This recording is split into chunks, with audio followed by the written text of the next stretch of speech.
Hi guys, welcome back to my channel. For those of you who are new, my name is Runka, and I love to talk about making moves both geographically and professionally. Today, I wanted to talk about why everyone should solo travel at least once. Now, solo travel to me is either you completely travel somewhere by yourself where you do not know anyone, or maybe you're traveling by yourself to a place where you do know some people, but the majority of your trip will not be spent with those people.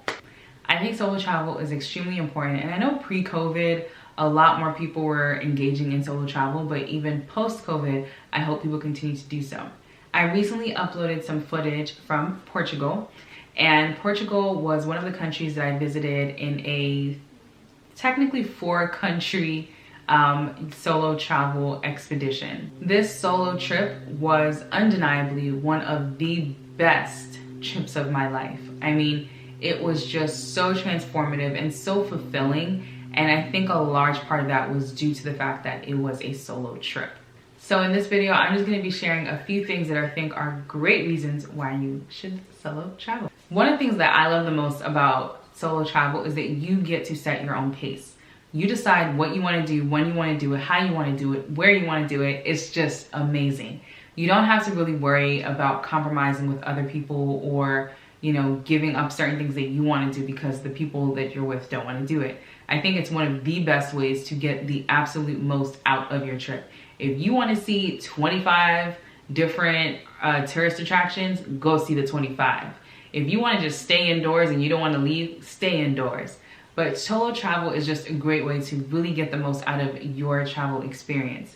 There's some things that if I were traveling with other people, I probably wouldn't bring up, or I probably wouldn't even try to do, just because in my mind, they're not gonna be up for it. But if I'm by myself, I can do it. For example, when I went to Valencia, Spain, I wanted to go to the Ciudad de Artes y Ciencias, which is the city of arts and sciences. And I was at another place relatively cross town, probably, let's say, somewhere between 5 to 10 miles away. And, on a regular, if I was with someone, I would have just been like, all right, let's just catch an Uber over there, because in my mind, no one is going to want to walk that distance. But because I was by myself, I walked the distance. It was a very leisurely and nice stroll. I was just looking at the scenery. I was talking to myself. I really had a great time. And then I got to the location and I still walked around some more.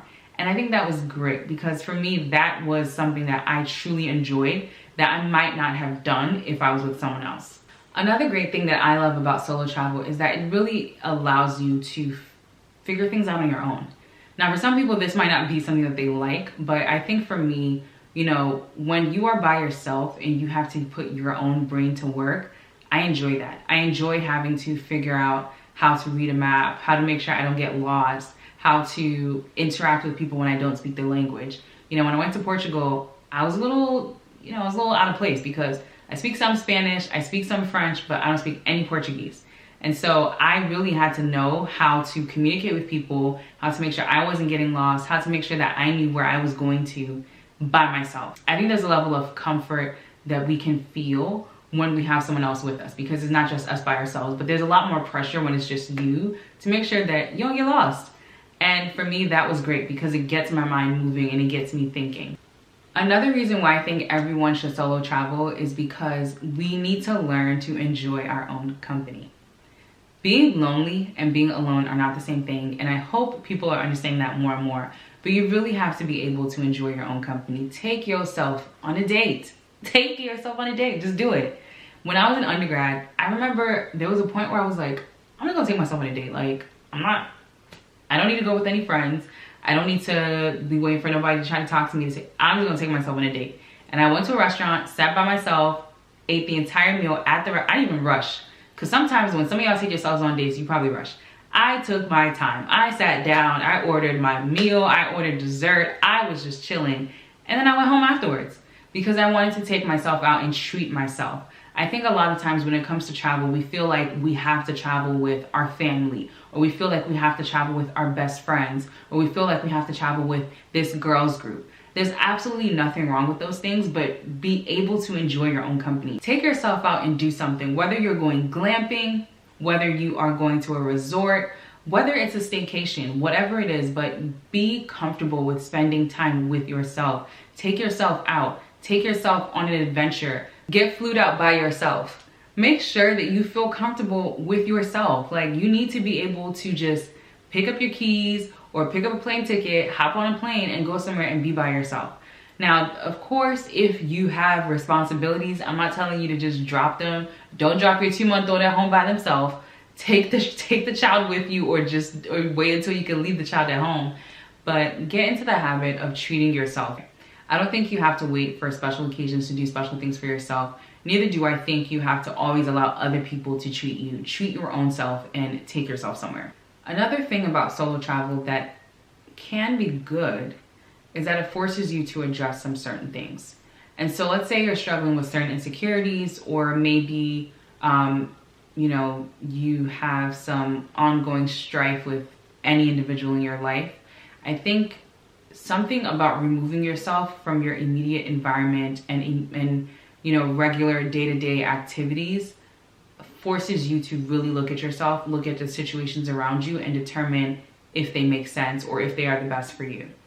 I think for me, when I tend to travel specifically by myself, because I don't have other people to talk to, I spend a lot more time I already talk to myself a lot anyways, but I spend a lot more time talking to myself.